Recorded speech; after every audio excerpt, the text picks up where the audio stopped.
Hello मेरे प्यारे साथियों, कैसे हैं आप सभी। मैं आशा करता हूं आप सभी स्वस्थ होंगे और मस्त होंगे। स्वागत है आपका हमारे channel English spoken 0 to hero पर। फ्रेंड्स, आज हमने एडवांस इंग्लिश स्पोकन क्लास का डे 22 लिया है और जिसमें हमने आज का यूज लिया है नॉट ओनली बट आल्सो। साथियों, यह जो हमारा वर्ड आता है यह हमारा पेयर अर्थात जोड़े के रूप में आता है। नॉट ओनली बट आल्सो अर्थात ही नहीं बल्कि भी। तो साथियों, हम नॉट ओनली और बट आल्सो का यूज़ एडवांस इंग्लिश में कैसे करते हैं, इसके लिए चलते हैं अपनी फर्स्ट स्लाइड पर। नॉट ओनली बट आल्सो का यूज़ करने से पहले हम आपको एक सिंपल सेंटेंस बता देते हैं। जैसे I like T and coffee. I like T and coffee, मैं चाय और कॉफ़ी पसंद करता हूँ। साथियों, यह हमारा सिंपल सेंटेंस है और यदि हम इसमें नॉट ओनली बट आल्सो का यूज़ करना चाहें तो हम इसे नॉट ओनली बट आल्सो में कैसे कहेंगे। हम कहेंगे I like not only T but also coffee. I like not only T but also coffee, मैं चाय ही नहीं बल्कि कॉफ़ी भी पसंद करता हूँ।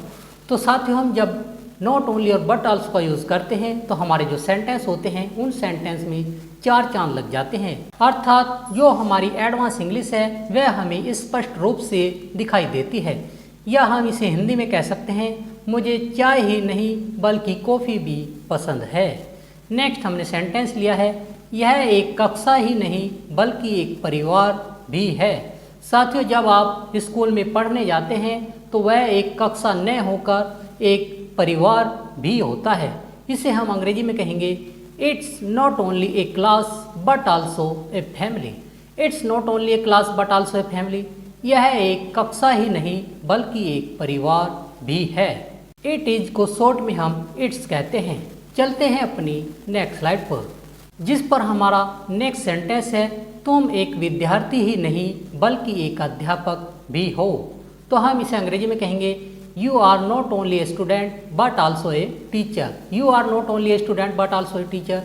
तुम एक विद्यार्थी ही नहीं बल्कि एक टीचर भी हो, क्योंकि जो एक टीचर होता है वह अपने स्टूडेंट से हमेशा सीखता रहता है कि क्या मुझे करना है और क्या नहीं करना है।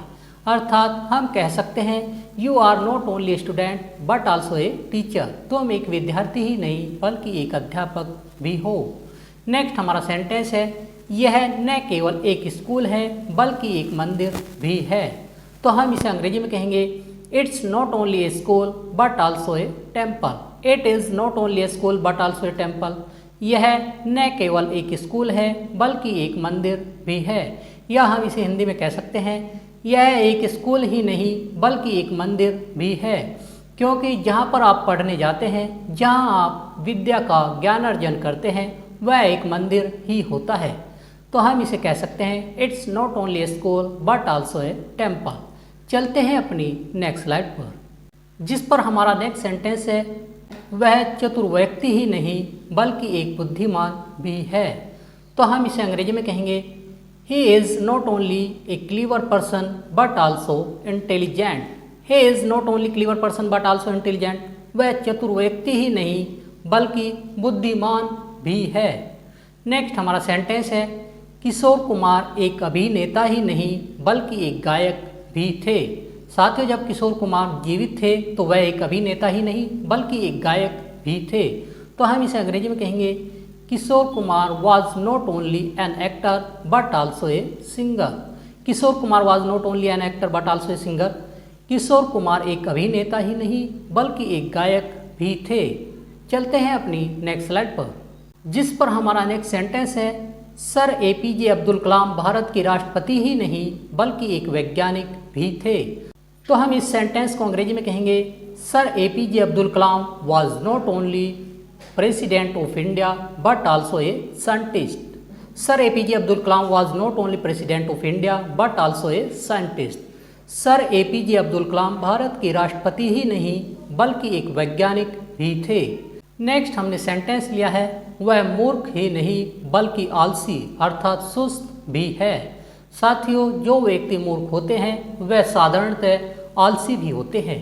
तो हम इसे अंग्रेजी में कहेंगे he is not only foolish but also lazy.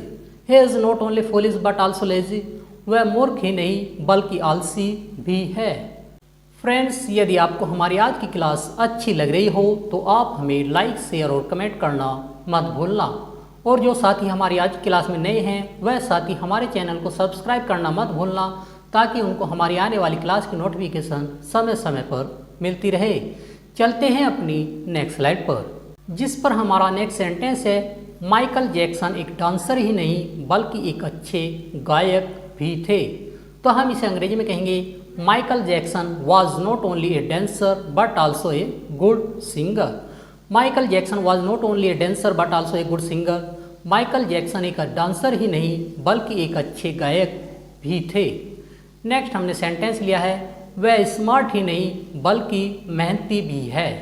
तो हम इसे अंग्रेजी में कहेंगे, he is not only smart but also hard working.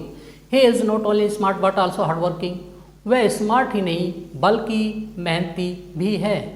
साथियों, जो सेंटेंस है आपने देखा होगा कि मैं 2 या 3 बार जरूर बोलता हूँ, क्योंकि किसी भी चीज़ का अभ्यास करने से वह चीज़ आपकी ज़बान पर आ जाती है। इसीलिए कहा गया है, स्पीकिंग कम्स बाय स्पीकिंग। बोलना बोलने से आता है। साथियों, देखने से हमें इंग्लिश बोलना नहीं आएगा। जब तक आप इंग्लिश बोलने का अभ्यास अर्थात प्रैक्टिस नहीं करेंगे तो मैं मानता हूँ आपको इंग्लिश में बोलना नहीं आएगा। इसीलिए हम कह सकते हैं, स्पीकिंग कम्स बाय स्पीकिंग। बोलना बोलने से आता है। चलते हैं अपनी नेक्स्ट स्लाइड पर, जिस पर हमने नेक्स्ट सेंटेंस लिया है, महेंद्र सिंह धोनी एक क्रिकेटर ही नहीं बल्कि एक कप्तान भी हैं। तो हम इसे अंग्रेजी में कह सकते हैं, MS Dhoni is not only a cricketer but also a captain. MS Dhoni is not only cricketer but also a captain. Mahendra Singh Dhoni एक क्रिकेटर ही नहीं बल्कि एक कप्तान भी हैं। साथियों, जो महेंद्र सिंह धोनी है वह हमारे इंडियन टीम के कप्तान रहे हैं और वह वर्तमान में एक सेनापति भी हैं। सेनापति अर्थात कैप्टन। नेक्स्ट हमारा सेंटेंस है, हरभजन सिंह एक स्पिनर ही नहीं बल्कि एक टैलेंटर बैट्समैन भी थे। टैलेंटर बैट्समैन वह होता है जो क्रिकेट टीम में तो होता है, लेकिन उसका जो खेलने का नंबर होता है वह 8 से 11वें तक होता है। लेकिन साधारणतः वे जो बैट्समैन होते हैं वह हमारे बॉलर ही होते हैं। तो हम इसे अंग्रेजी में कह सकते हैं, Harbhajan Singh was not only a spinner but also a talented batsman. Harbhajan Singh was not only a spinner but also a talented batsman. Harbhajan Singh एक स्पिनर ही नहीं बल्कि एक टैलेंटर बैट्समैन भी थे। टैलेंटर बैट्समैन होता है एग्रेसिव बैट्समैन। साथियों, अब हम आपको आपकी डेली लाइफ में काम आने वाले कुछ सेंटेंस आपको बता देते हैं। इसके लिए चलते हैं अपनी नेक्स्ट स्लाइड पर। आपने यह सेंटेंस कभी ना कभी किसी को जरूर कहते सुना होगा, आँखों से ओझल दिल से दूर। आँखों से ओझल दिल से दूर। यदि हम इसे अंग्रेजी में कहें तो हम कहेंगे, out of sight out of mind. Out of sight out of mind. आँखों से ओझल दिल से दूर। नेक्स्ट हमारा सेंटेंस है, सीता राम और रावण के बीच झगड़े की जड़ थी। झगड़े की जड़, इसकी अंग्रेजी होती है बोन ऑफ कंटेंशन। इसलिए हम इस सेंटेंस की अंग्रेजी बनाते वक्त बोन ऑफ कंटेंशन का यूज करेंगे और हम कहेंगे, Sita was the bone of contention between Ram and Ravana. Sita was the bone of contention between Ram and Ravana. Sita Ram और रावण के बीच झगड़े की जड़ थी। साथियों, जो कश्मीर है वह भारत और पाकिस्तान के बीच झगड़े की जड़ है। तो हम इसे अंग्रेजी में कह सकते हैं, Kashmir is the bone of contention between India and Pakistan. Kashmir is the bone of contention between India and Pakistan. Kashmir Bharat और पाकिस्तान के बीच झगड़े की जड़ है। तो साथियों, मैं आशा करता हूँ हमारे द्वारा बताया गया आज का topic not only but also आपको अच्छा लगा होगा। और यदि आपको अच्छा लगा हो तो आप हमें लाइक, शेयर और कमेंट करना मत भूलना। और साथियों, मिलते हैं अपनी एक और नई क्लास में। तब तक के लिए थैंक यू, धन्यवाद।